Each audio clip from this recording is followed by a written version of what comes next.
esse Evangelho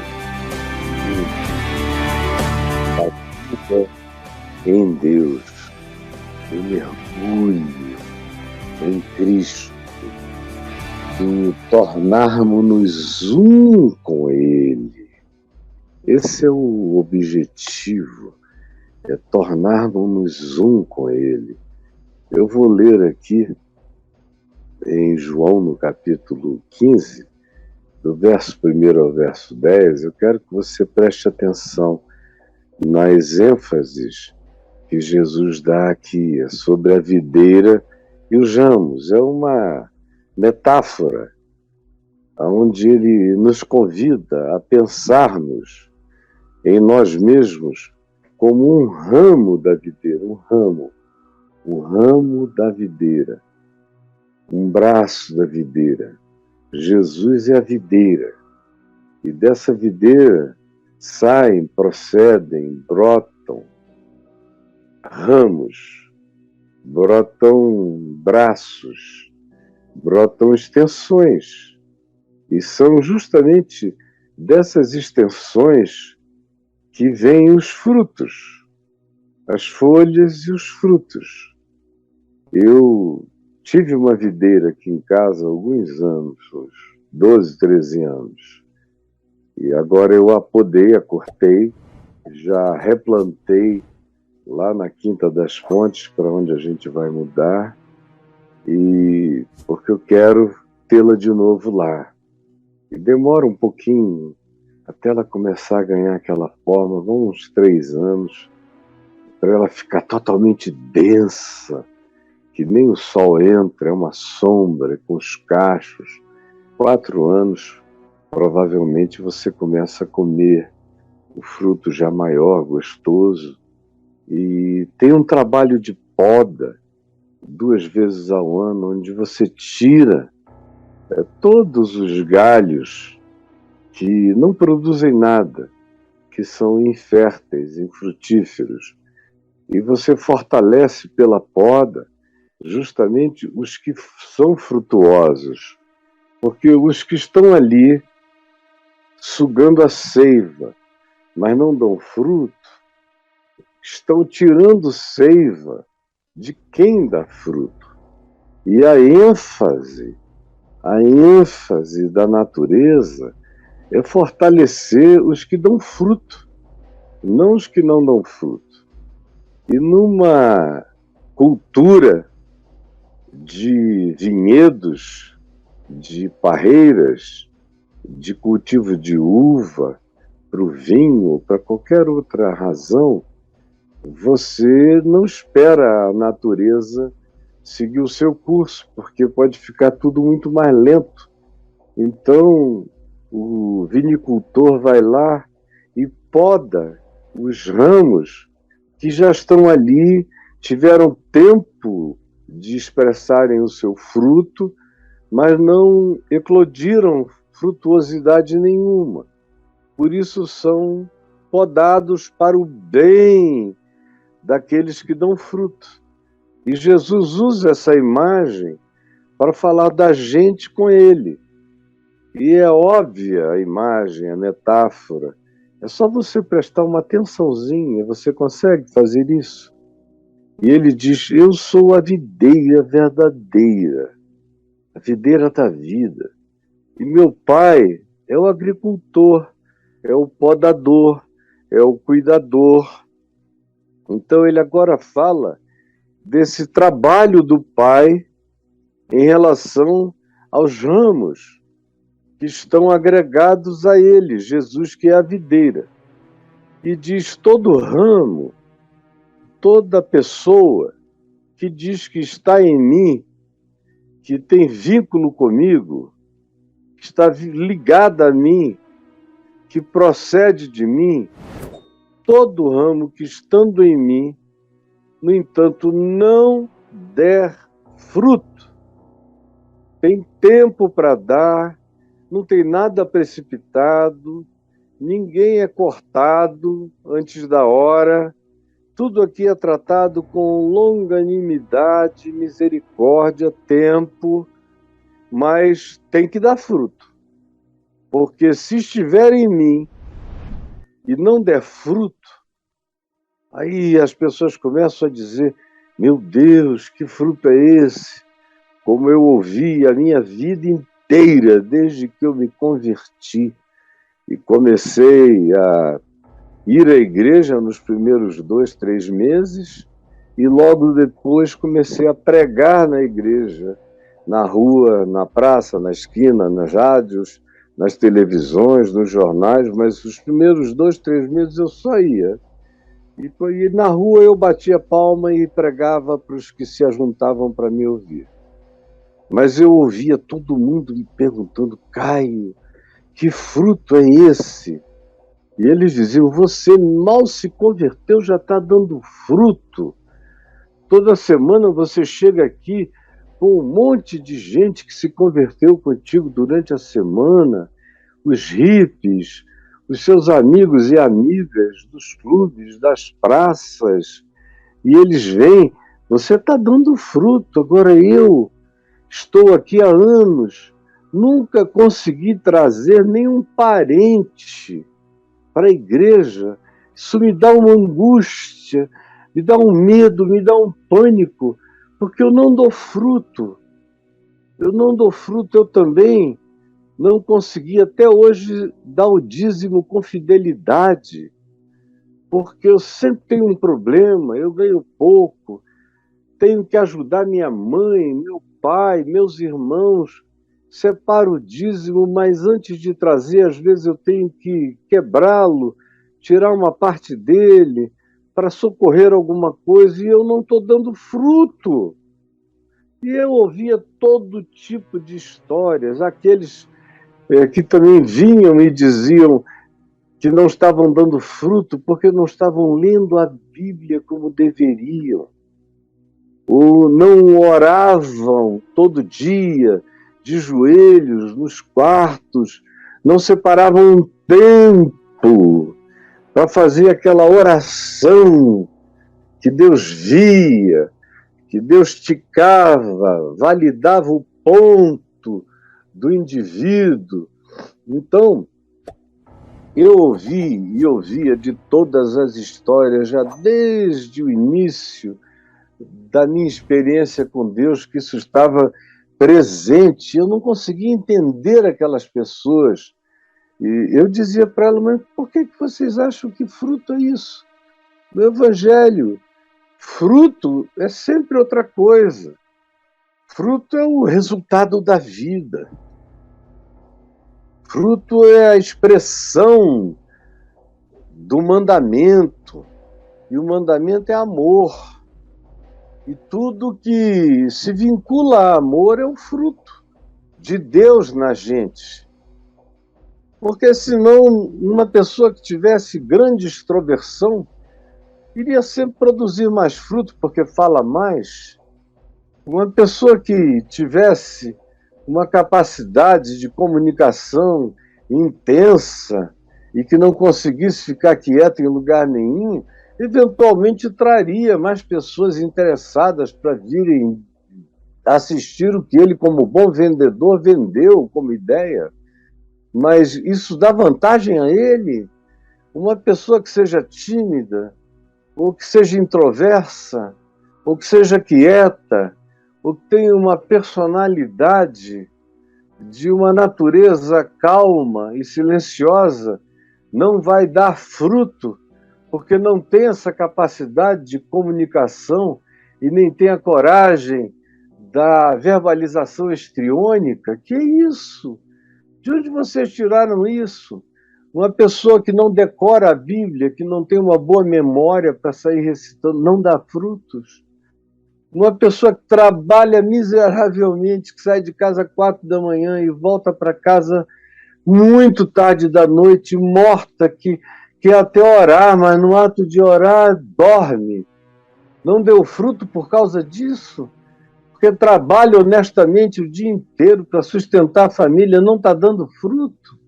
De onde é que vocês tiraram isso? A não ser dessa igreja obcecada com os frutos que ela designa como sendo aqueles que agradam a Deus, mas são aqueles que contribuem para ela. É o cara que não para de convidar gente para encher as reuniões, é o sujeito que a mãe pode passar fome, mas ele dá o dízimo, é o cara que não quer saber como a família está, a primeira coisa que ele faz é priorizar as obras e os trabalhos e as atividades da congregação, é o indivíduo que se aplica, em primeiro lugar, a essas coisas determinadas como pautas e agendas da religião, e esses são os que dão fruto. Não são os que amam, não são os compassivos, não são os generosos, não são os bondosos. Se você é generoso e a sua generosidade não é em relação a colocar muito dinheiro no gasofilácio da igreja, mas para ajudar os pobres e necessitados, você está pecando contra Deus, porque está dando dinheiro para pobres e necessitados ao invés de colocar no banquinho de Deus, no porquinho sagrado, do dinheirinho de Deus que cai no bolso de um pseudo consagrado a essa tarefa estelionatária. Mas faz anos, 50 anos que eu ouço a mesma coisa. Entra ano, sai ano, as pessoas continuam na mesma roda de hamster, sofrendo as mesmas coisas, abobalhadas do mesmo jeito, do jeito que eram quando eu, com 18, 19, 20 anos, comecei a pregar o Evangelho até o dia de hoje, meio século depois, as idiosincrasias, as angústias, os medos, as definições são todas as mesmas, são todas concretas, são todas pedradas, são todas materiais, são todas sem sutileza, são todas quantificáveis, são todas mensuráveis, são todas as que se possa indicar, avaliar e medir, não tem nada a ver com a produção subjetiva que se objetiva como prática de amor no coração. Então, as mesmas doenças de antes são as que só pioram em sofisticação hoje. Mas Jesus diz: todo ramo que estando em mim não der fruto, o Pai, o agricultor, o corta. E todo que dá fruto, o agricultor, o Pai, limpa, como eu limpei os meus ramos frutíferos, para eles se fortalecerem. Limpa, para que produza mais fruto ainda, para que mais seiva chegue nele, e ele floresça com cachos cada vez mais grandes e saborosos. Aí Jesus vira-se para os seus discípulos que estão ali e aplica isso a eles e diz: vocês já estão limpos pela palavra do meu Pai. A minha palavra é uma poda. Quem ouve a minha palavra vai sabendo o que tem que ficar e o que tem que sair da vida para a vida se tornar frutuosa. Mas você tem que conhecer a minha palavra. A minha palavra, que eu venho andando com vocês, falando, ensinando, particularmente, privadamente, muitas vezes, e publicamente, na maioria das vezes, e vocês ouvem, é essa palavra que vai limpando, podando, tirando essas expressões da infertilidade, da inutilidade, das coisas que vocês agregaram, que vocês puseram, que vocês enxertaram e que não tem nenhuma finalidade para a vida, são enxertos da moral, são enxertos estéticos, são enxertos de natureza religiosa, são enxertos doutrinários, são enxertos de aparência, mas não nasce fruto, não brota amor, nem aquela alegria bonita, espontânea do Espírito de Deus, aquela felicidade do perdão, felicidade do abraço divino, aquela alegria de se saber aconchegado, de que ainda que você fosse desprezado pelo mundo inteiro, o seu Pai eterno o acolheria. Ele é quem limpa você, ele é quem prepara você para você melhorar. E é por isso que você pode confiar e crer que a sua vida é bonita em Deus quando ela é frutuosa em todos os aspectos decorrentes do amor. Porque o verdadeiro amor é cheio de alegria, ele se alegra com a verdade, ele se alegra com a vitória do outro, ele se alegra com a alegria do próximo, ele se alegra com a cura do próximo, ele se alegra com a paz do próximo, ele se alegra com as novas oportunidades que alguém tem para recomeçar, ele se alegra com a conversão que parecia impossível, mas aconteceu. Ele se alegra com aqueles irmãos que estavam mortos e reviveram, estavam perdidos e foram achados. Ele se alegra com aquilo que alegra ao Pai, que alegra as criaturas celestiais do mundo invisível, os anjos, assim chamados por nós. Ele se alegra com tudo aquilo que produz o regozijo celestial, que são as manifestações do amor entre nós, uns pelos outros, e o nosso cuidado pela criação de Deus.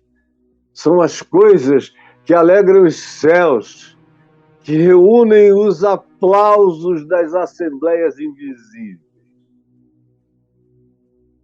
Esse dá fruto. E o Pai o limpa para que ele seja mais frutuoso ainda. Aí ele diz, a minha palavra está fazendo isso em vocês, como você que está aqui comigo, todo dia. A minha esperança é que o que eu venho aqui e falo, e não é invenção minha, não venho construir nada, não venho fazer uma palestra onde eu junto o que eu li em alguns livros e organizo uma lista de sequências para você memorizar. Eu não faço isso. Eu simplesmente faço como Jesus fazia. Eu discorro. Faço como Paulo fazia. Eu discorro o ensino do Evangelho. Essa simplicidade na sequência de Jesus. Eu não creio que ninguém jamais ensinou o Evangelho melhor do que Jesus. Ninguém. Ninguém desenvolveu um método de pregação melhor do que Jesus. Então, eu que já tive 1000 maneiras de pregar, e que conheço todas as magiquinhas de pregação, abandonei tudo isso, ano após ano na minha vida, eu fui deixando para trás. Mas teve um tempo em que todos os pastores e estudantes de seminário de tudo que era denominação do país me ouvia para aprender como pregar. Todo mundo dizia, ninguém organiza uma sequência lógica de pregação como Caio.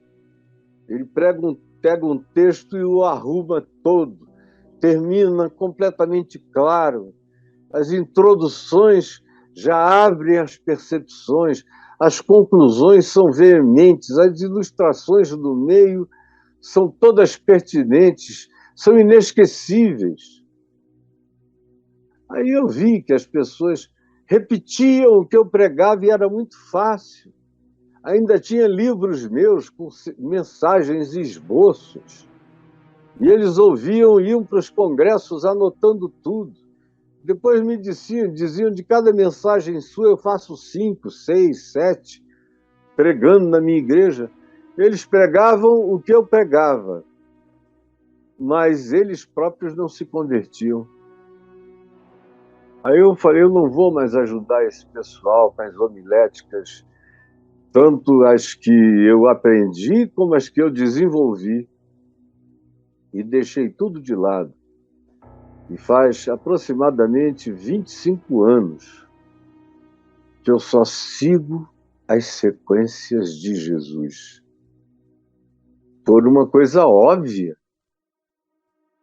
Porque eu realmente creio e crio de todo o meu coração que eu estava perdendo tempo, tentando melhorar o que Jesus falou com as minhas sequências.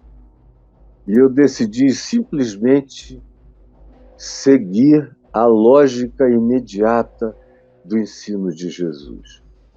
E o que eu tenho dito a vocês é só isso. O que o Evangelho ensina, eu passo para você. O que eu aprendo, eu passo para você. Passo para você. Conforme eu ouço, foi o que Jesus disse, assim eu falo. E eu estou imitando a Jesus. Conforme eu vejo ele falar, assim eu repito. E eu aqui estou dizendo com autoridade que a palavra que eu falo em nome de Jesus é o Evangelho.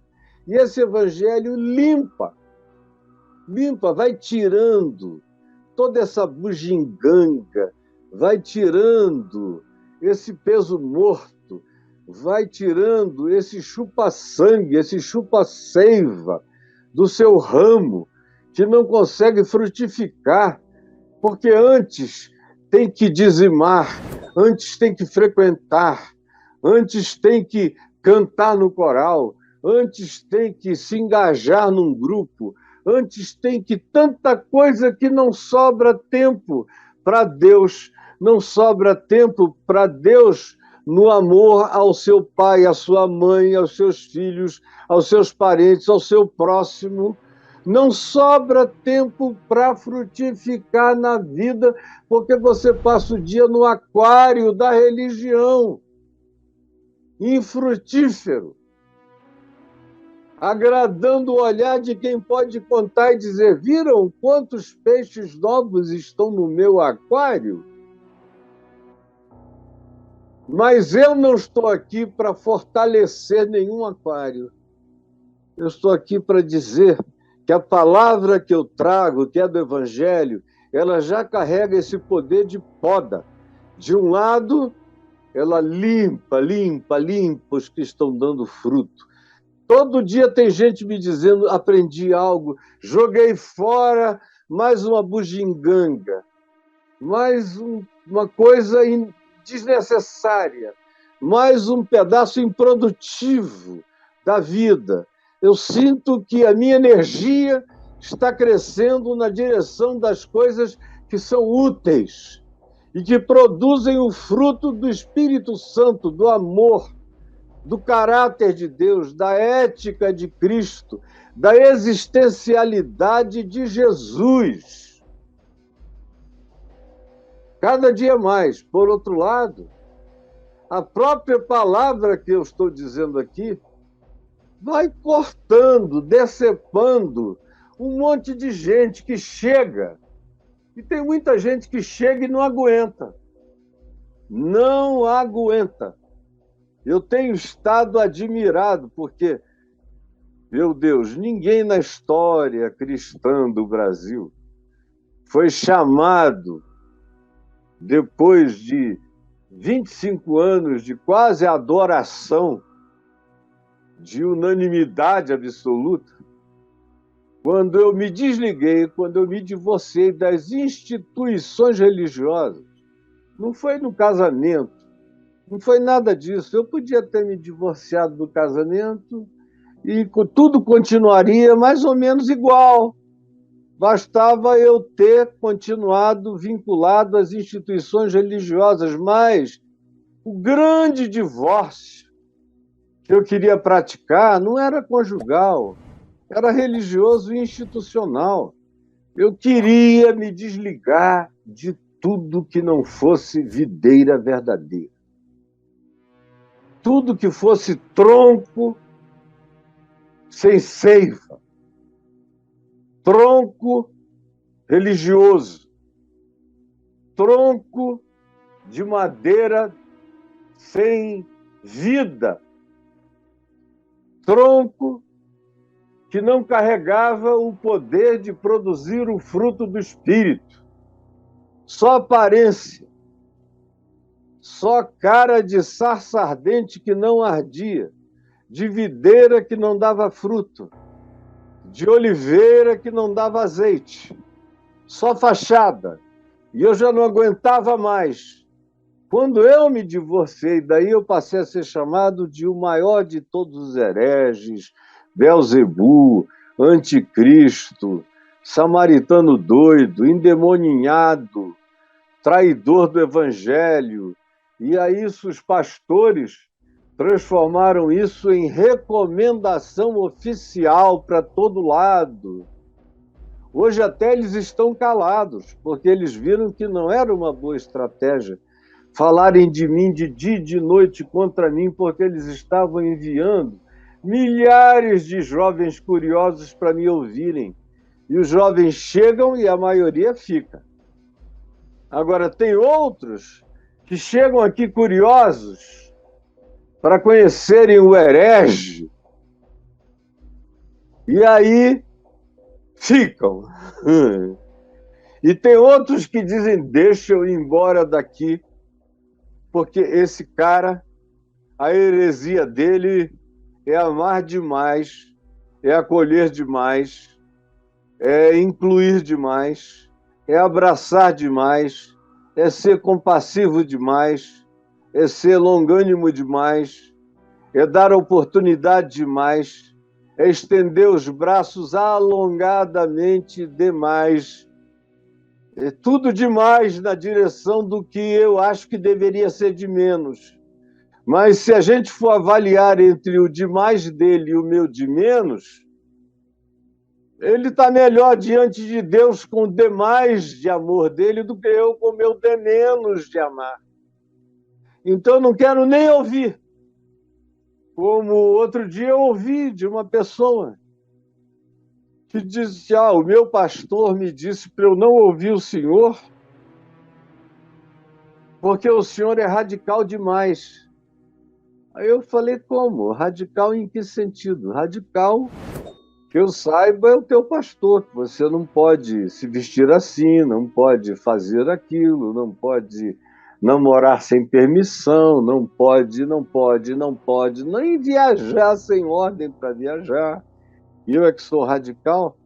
Aí ele disse, não, ele disse que a sua radicalidade é que todo mundo que chega perto do Senhor se sente abraçado e acolhido. Isso é radical. O Evangelho tem que empurrar pessoas.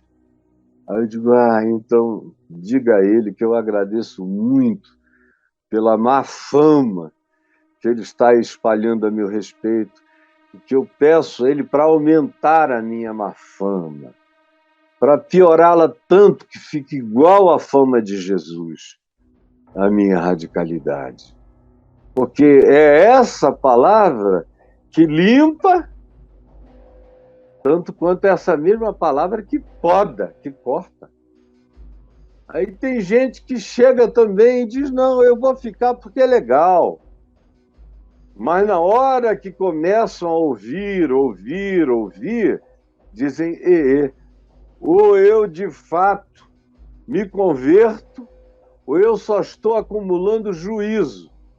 Porque tanto mais quanto eu venho aqui, mais eu sei o que eu não quero praticar.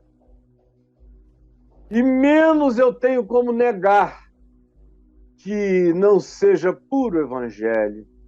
Aí o cara vai saindo moonwalking bem devagar, andando para trás e desaparecendo e fazendo o possível para esquecer. Eu já tive tanta gente aqui, não só aqui, mas no curso da minha vida, milhões. Quando eu falo milhões, não é exagero. A minha vida foi numa escala muito grande, milhões que chegavam e diziam: nunca mais largo. Quando a palavra começava a realizar a sua poda, fosse para limpar, fosse para cortar, sem excluir ninguém, é a própria palavra que corta e o indivíduo se enxerga e diz: eu não pertenço. E aí estranha mesmo, ele mesmo se aliena. E eu vi tantos e tantos e tantos que depois de um tempo diziam: olha, tudo que o senhor diz é verdade, mas eu não tenho disposição para viver o evangelho assim, desse modo. E eu já chorei de muita tristeza, vendo gente tão legal desistindo por preguiça existencial, por falta de raiz e de decisão no que diz respeito a entregar-se a olhar para trás, como Jesus disse, que aquele que o segue deve ser como aquele que bota a mão no arado e não olha para trás. Porque aquele que, botando a mão no arado, ao invés de sair arando para frente, olha para trás, Jesus disse: não é digno do reino de Deus. Mas vós já estáis limpos pela palavra que vos tenho falado. Aí vem a parte decisiva. Vocês estão limpos, então permaneçam em mim. Permaneçam no tronco eterno da videira, que sou eu, Jesus, o Evangelho, a minha palavra. Fiquem em mim, plantados em mim, vivendo de mim, sugando de mim, alimentando-se de mim, e eu permanecerei em vocês. Permaneçam em mim e não tenho dúvida de que a decisão de vocês de não saírem fugidos da vida que há em mim, nem rejeitarem a seiva da minha palavra, ao fazerem isso, vocês me têm. Quem está em mim, me tem em si próprio. Não dá para estar em mim sem que eu esteja em você. Se você está em mim, é porque eu estou em você. Você nasceu de mim. Permaneça em mim, porque em ti eu já sou.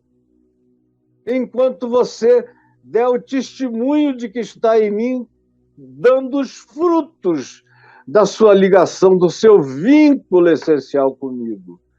Como não pode o ramo produzir fruto da videira, produzir fruto de si mesmo, se não permanecer na videira, você não corta um ramo de planta nenhuma, de árvore nenhuma. No caso aqui é a videira verdadeira, que Jesus usa como essa planta nobre, maravilhosa, da uva e do vinho, que dá alegria ao coração do homem. E Jesus é essa alegria dos homens.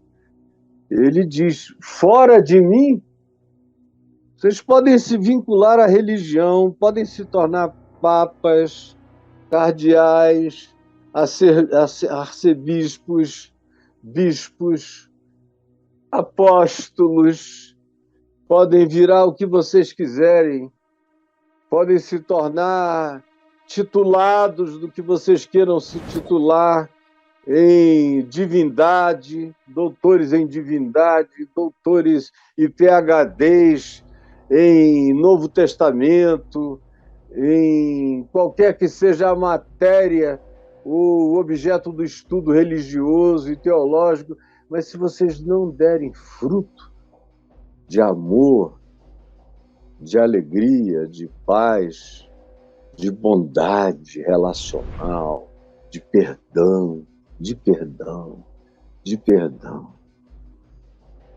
de compaixão, de domínio próprio, de autocontrole, de mansidão, de desistência de todo espírito de vingança, de ódio, de raiva, de amargura, de ira, de gritarias, de conversa entorpecente, tóxica. Como eu falei ontem aqui sobre as coisas que fazem guerra à alma, você lembra? Se não estava aqui, assista. Se está dando, todavia, o fruto que carrega essa doçura do Evangelho de Jesus, então saiba, eu estou em você, por isso que você está dando esse fruto. Desligado de mim, ninguém dá fruto. Ninguém. Se você vir alguém que não está ligado à sua igreja, a congregação nenhuma, ou não a sua, que não carrega as suas doutrinas, foram inventadas pelo seu grupo religioso, que não tem os seus hábitos, não tem a sua estética de formalidade religiosa, qualquer coisa, mas ama, perdoa, é generoso, é justo, tem sede de justiça em favor do próximo. O que falta de justiça no próximo é o que gera nele essa vontade de saciar a vida com justiça por amor aos injustiçados. Não é fome e sede de justiça própria, é fome e sede de justiça para o outro. Quando você vir isso, ele pode ser ateu, mas se é um ramo que está dando fruto, você pode não estar reconhecendo e admitindo o vínculo dele com a videira verdadeira, porque ele não apelidou a videira de Jesus, ele não apelidou a videira de igreja, de religião, mas ele está vinculado à seiva, à essência.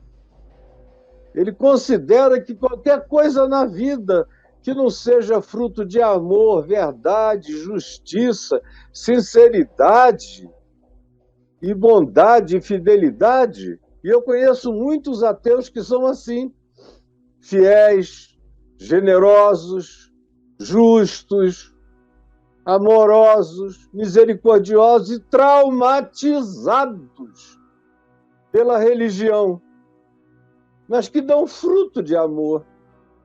E eu olho para eles e vejo Deus, vejo Jesus, vejo o Evangelho, vejo o fruto.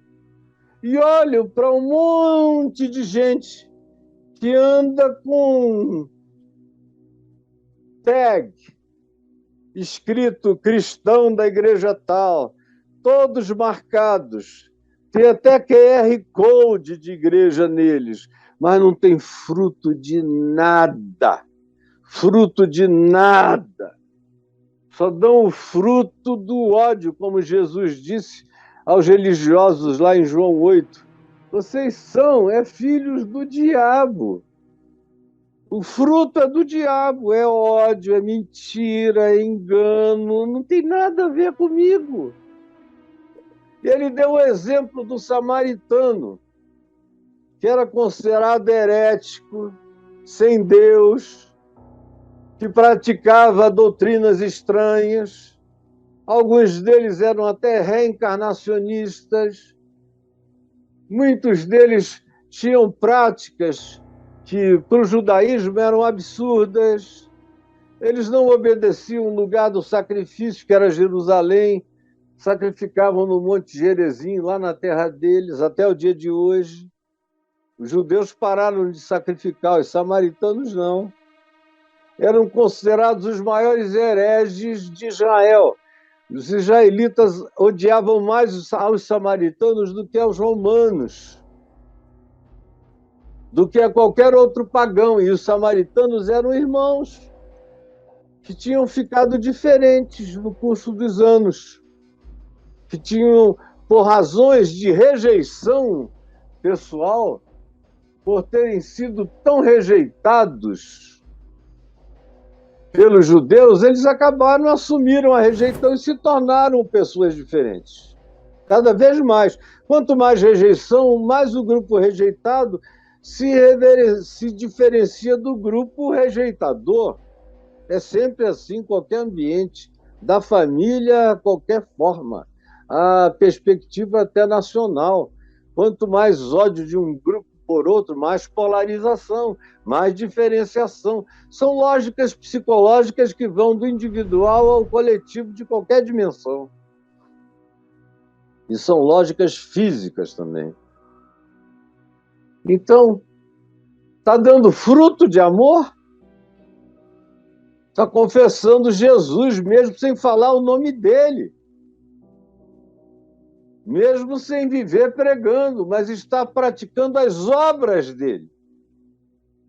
É como Tiago disse: mostra-me a tua fé sem obras, sem fruto do Evangelho. E eu, com o fruto do Evangelho, com a prática do Evangelho, te mostrarei a minha fé. Porque a fé sem obras é morta.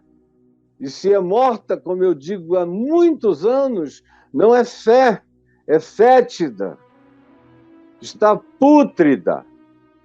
É isto. E não há o que camuflar a respeito. Mas mesmo sem os invólucros e as confissões religiosas e doutrinárias, se você encontra o fruto que Jesus disse que era para buscar, e em se buscando você acha, por esse fruto eu vejo essa fé.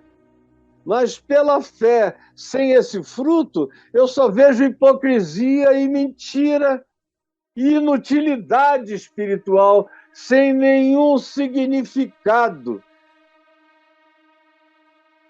sem nenhum aproveitamento. Porque sem o fruto que nasce do amor, nada, absolutamente nada aproveitará. Vocês é que não creem nisso jamais. Por isso, permanecei em mim, eu permanecerei em vós. Porque longe de mim ninguém pode frutificar. Você sabe, eu estava contando aqui sábado para um grupo de pessoas, no aniversário da nossa filha Bruna, e umas amigas dela, eu estava contando que lá no Amazonas, um monte de coisas que eu não vou contar aqui agora, mas uma delas é que eu nasci comendo tartaruga quase todo domingo. E naquele tempo não existia nem a palavra ecologia. E tartaruga era gostosa, eu cresci amando tartaruga, tudo da tartaruga. E comendo o casco da tartaruga. E aí, todo mundo ouvindo, havia pessoas de outro tempo que entendiam que naquela época era normal isso. E eu falei, o interessante da tartaruga é que você corta a cabeça dela e você deixa fora no chão, vai tratar do corpo da tartaruga e o coração bate, posto numa panela com água fervente, ele ainda fica batendo um tempão, fervendo, e ainda tem aquela musculatura de um bicho que pode viver até 200 anos. E a boca, cortada do corpo, horas depois abre e fecha ainda. E se você puser um dedo, não ponha não, porque é capaz de cortar seu dedo. Você põe um galho de pau, frequentemente ela ainda horas depois quebra o galho do pau na dentada, na mordida, na bocanhada. Mas depois, com o passar do tempo, ela vai perdendo a energia vital e morre. Isso a tartaruga, que é um animal que tem uma longevidade muscular, nervosa, maior. Aqui a gente está falando de uma ilustração vegetal. Você não corta um ramo e ele não fica ainda por um dia inteiro vivo. A primeira coisa que acontece é que as folhas vão secando imediatamente. Imediatamente. No fim do dia, o próprio... Se tivesse alguma coisa viva ali, já teria murchado. É por isso que Jesus chega e diz que vem então aqueles da limpeza, como a gente faz no quintal, depois que poda tudo, joga no fogo o que não presta, o que não serve. Essa é a linguagem de um quintal, de um lugar, de um vinhedo, de qualquer lugar onde se cuide de plantas. Mas se vocês permanecerem em mim, vocês nunca deixarão de dar meu fruto, porque eu sou a videira e vós os ramos. Quem permanece em mim e eu nele, esse dá muito, muito, muito fruto. Não é pouco fruto. Quanto mais você fica vivendo o Evangelho, como Jesus disse, os meus discípulos são aqueles que ouvem a minha palavra e a praticam. Quanto mais você pratica, mais fruto você dá. É uma coisa extraordinária. É inesgotável. Não tem limites. Ninguém alcançou o limite até o dia de hoje. O próprio Jesus nos disse isso. Não fostes vós que me escolhestes a mim, aqui no verso 16. Pelo contrário, eu vos escolhi a vós outros e vos designei para que vades e deis fruto, e o vosso fruto permaneça, a fim de que tudo quanto pedirdes ao Pai em meu nome, Ele vô-lo conceda. Essa é a promessa. Não foram vocês que me escolheram, eu escolhi vocês. E escolhi vocês para que vocês deem fruto da vida no mundo. Esse é o significado de vades, é de meterem-se na vida, imiscuírem-se na existência, frutificando essa graça. E assim ele diz: vocês serão meus discípulos. Se alguém não permanecer em mim, será lançado fora. Não tem parte comigo. Pode até se enxertar, se amarrar, fazer um truque de aparente permanência, mas se a seiva não corre verdadeira para dentro de você, você é só um estelionato público e não passa disso. Secará, e aí vai ser juntado com o lixo e queimado sem nenhuma necessidade. Tua existência não tem sentido. Mas se você permanecer em mim, e as minhas palavras, o meu evangelho, for praticado, permanecer como prática, como consciência, como minha mente em vocês, como códigos de interpretação, não é um QR Code, é um código mental, espiritual, que tem a ver com a matrix da alma, do ser, do que foi colocado como um selo imprimatur na alma de vocês, de qualidade, de permanência e de vivência pela seiva da palavra, do Evangelho. Se vocês assim permanecerem, aí vai acontecer uma coisa maior ainda. Quanto mais vocês andem nessa harmonia, nessa alegria, nessa naturalidade, nesse descanso, vocês mais vão experimentar que podem pedir o que quiserem. E não é pedir o que quiserem no sentido de pedir com capricho, eu estou afim de ter um carro, tal, como outro dia a gente viu aqui uma menina falando da relação dela com Deus, tão engraçada, que ela, às vezes, ela é modelo e ela chega para alguém diz, eu tenho uma calça aqui, leves, linda, que eu nem usei, você não quer para você? E era justamente o modelo que eu queria dar em mim, porque o meu paizinho sabe o meu número e ele me dá as joias que eu quero, me dá as botas que eu quero, me dá tudo que eu quero. E aí o cara que estava comentando, um rapaz muito espirituoso, falou, meu Deus, isso aí é um Deus ou é um sugar daddy? Porque a maioria das pessoas fica pensando que oração é resposta de sugar daddy. Quando Jesus disse, pedireis o que quiserdes, ele está assumindo que você não vai pedir idiotice, porque você é um discípulo dele. Você permanece nele, você pensa com as categorias dele, você pensa com os valores, significados do Evangelho, você pensa a partir das realidades que foram validadas por Jesus. Você não ora contra as pessoas, você não ora por banalidades, você não ora por frivolidades, você não ora pela realização das suas vaidades, você não ora pedindo graça de Deus para a consecução das suas carnalidades, você não ora pedindo a Deus a graça de seduzir a mulher pela qual você está com tesão, você não ora pedindo a Deus que o dono do recurso esqueça para você meter a mão, você não faz nada disso, você não ora amaldiçoando os seus inimigos, os que não gostam de você, você ora segundo o Evangelho.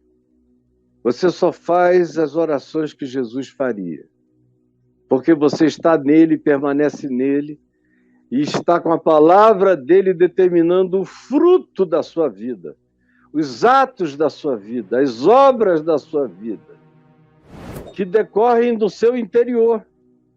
Então, pedireis o que estiver cheio o coração, porque a boca fala do que está cheio do coração, assim como a boca ora daquilo que está cheio o coração. Quando eu oro, eu não me lembro de ter feito jamais na vida nenhuma oração de ódio contra ninguém desde que eu conheci Jesus.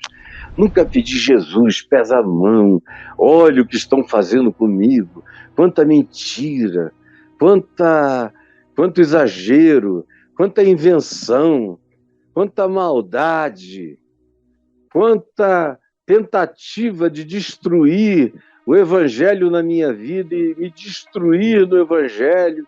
Nunca. Deus, os anjos, o diabo e o mundo inteiro nunca me ouviram nem me ouvirão. Nem o lado direito do meu coração ouviu o meu lado esquerdo fazer essa oração, porque ela não ouve em mim nem há em mim, desde que Jesus passou a ser a seiva. Eu nunca estive cortado dele. Nunca, nem nos piores tempos, eu achei que eu poderia viver sem ele. Sem ele, eu sabia que a minha vida ia secar, morrer e queimar. Por isso mesmo, nos piores dias, a única coisa que eu tinha na boca era uma oração de misericórdia. Senhor, tem misericórdia, eu creio na tua fidelidade e eu creio que, apesar de eu estar sendo infiel, tu permanecerás fiel, porque tu juraste, não te arrependerás, que tu és o meu Deus para sempre, segundo a ordem de Melquisedeque. Isso não tem arrependimento, não tem volta. Agora me ajuda a permanecer, como eu permaneci em ti toda a minha vida. Não deixa que esse momento se alongue na minha existência, sob hipótese alguma.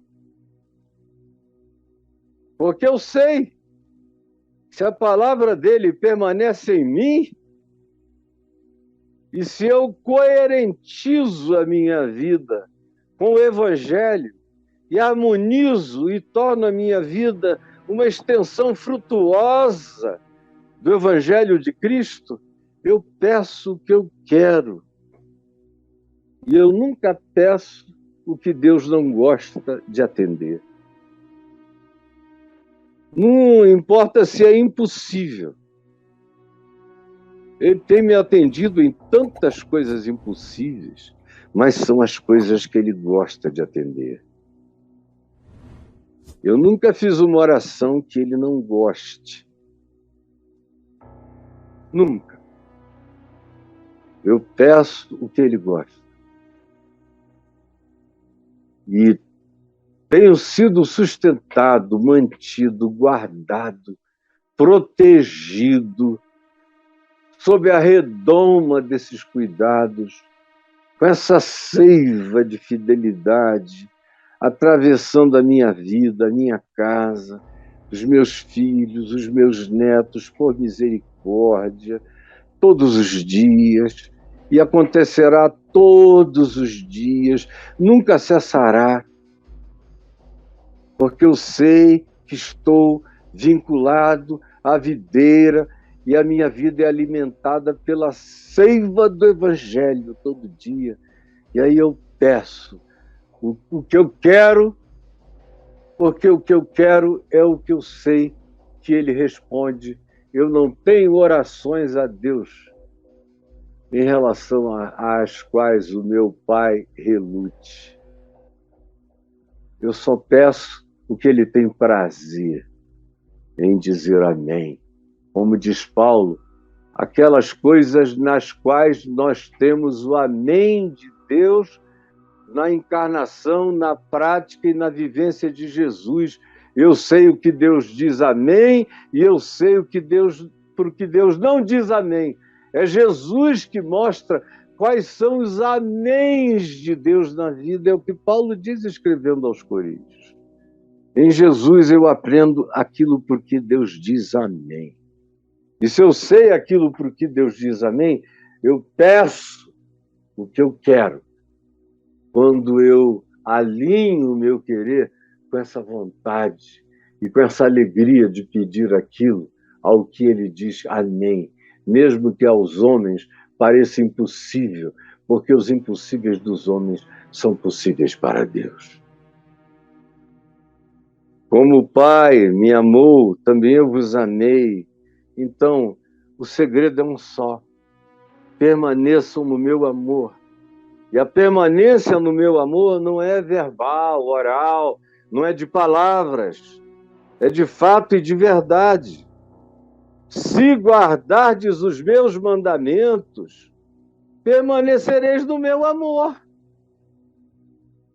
Assim como se eu amo a minha mulher, eu permaneço no amor dela e ela permanece no meu amor. Os meus filhos que me amam permanecem no meu amor, têm alegria no meu amor, e eu tenho alegria no amor deles. E porque eles me amam, eles não têm prazer em produzir tristeza, aflição, preocupação desnecessária em mim, sem explicação, nem eu neles. Eu tenho prazer em produzir conforto, harmonia entre nós, assim como com a minha esposa. Se eu a amo, eu permaneço na fidelidade ao nosso amor conjugal. Se eu sou infiel a ela, eu estou relativizando o meu amor por ela, ou ela, se fosse infiel a mim, estaria relativizando o amor dela por mim. A gente confirma as nossas fidelidades pela prática da obediência ao mandamento dos nossos vínculos, ao mandamento que caracteriza as nossas relações uns com os outros e com Deus. Se vocês me amam, vocês vão permanecer no meu amor. É tão simples de entender. Por que que você não quer entender? Você não crê que eu estou no Pai, que o Pai está em mim? As palavras que eu vos tenho dito, não as digo por mim mesmo, mas o Pai que permanece em mim faz as suas obras.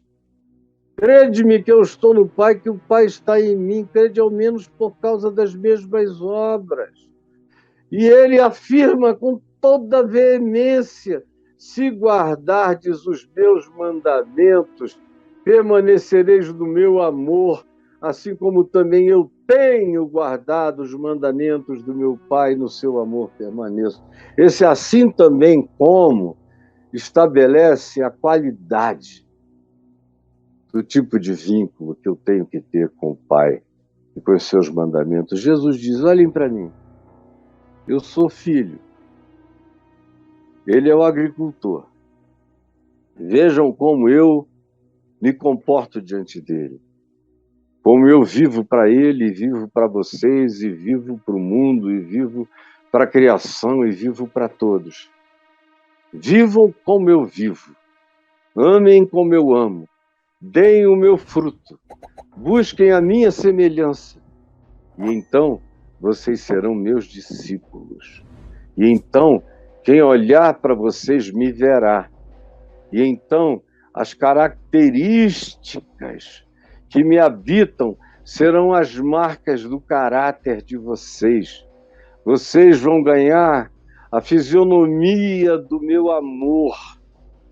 Vocês vão praticar a estética, ética, da prática, da verdade, da justiça do reino de Deus, conforme encarnada na minha vida, que se manifesta através do meu amor em obras.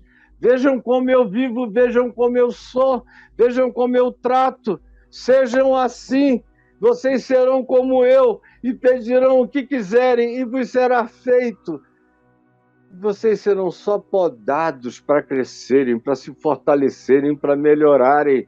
À medida em que vocês envelhecerem, vocês só vão se tornar mais lindos, mais bonitos, mais incomparavelmente o que vocês mesmos eram e não sabiam que poderiam ser. Jesus, está aqui essa palavra outra vez, singela, simples. Só não entende quem vem com o coração bloqueado, com raiva, zangado, preconceituoso, com compromisso com a mentira, ou com sua própria vaidade, porque não quer admitir a pureza do Evangelho, saindo de quem eles não gostam, e de um modo que eles próprios nem sabem repetir, mas sabem que é verdade, porque não é alguma coisa que procede do meu intelecto, mas vem da experiência verdadeira da minha vida e do meu coração, da minha permanência em ti, porque eu estou vinculado ao teu amor, todo dia revalidado em ti. Permite que muitos aqui tenham entendido, estejam desejando e não queiram mais outra alternativa de vida que não seja essa, porque a alternativa não é vida, é só existência. Sem a tua vida, sem a tua seiva, sem a permanência na obediência do teu amor, no fruto que dele advém. Por favor, realiza isso, por milagre do Espírito Santo, em nome de Jesus. Amém e amém.